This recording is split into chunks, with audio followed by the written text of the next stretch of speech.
call the member for Higgins. Thank you, Mr Deputy Speaker. As the Treasurer said, we want more Australians in jobs. In jobs, there's a dignity, there's a meaning, there's a purpose. And that should be open to both men and women equally. And that's one of the ways that we are doing this is by protecting and improving childcare.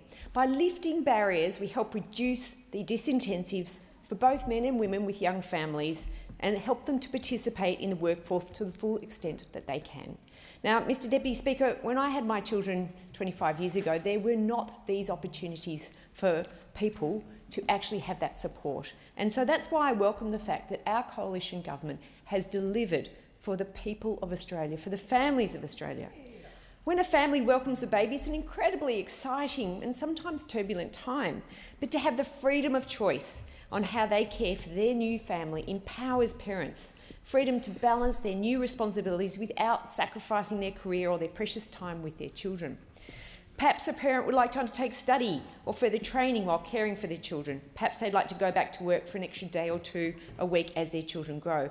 This is an incredibly important transition time for young families, and particularly as they develop and balance their career with their families.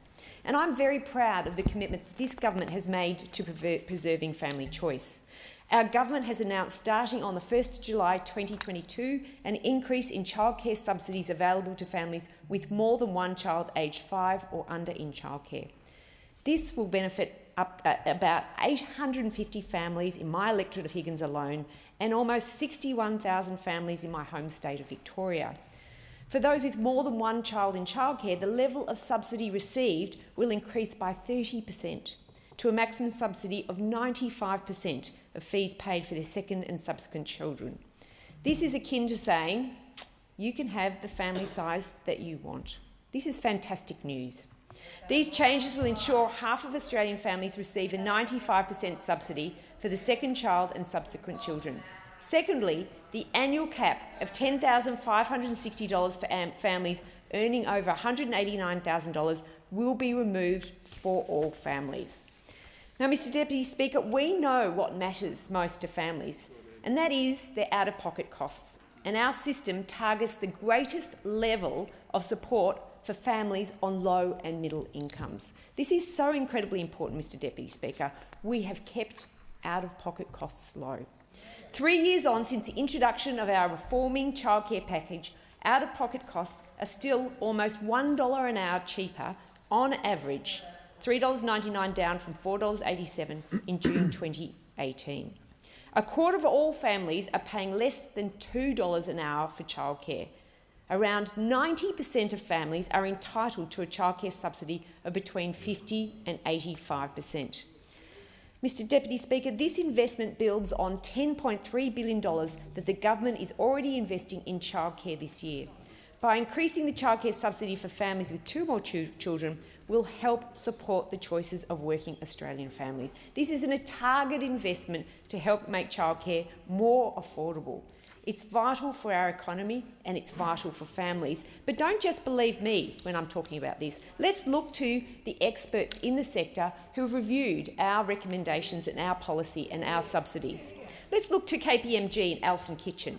She says we're very clear that the additional childcare support will significantly increase women's workforce participation in the workforce, and with our modelling has shown with a major long-term boost to the economy. Now, I'm very delighted to say that we're seeing one of the highest rates of workforce female. It is the highest rate of women's workforce participation.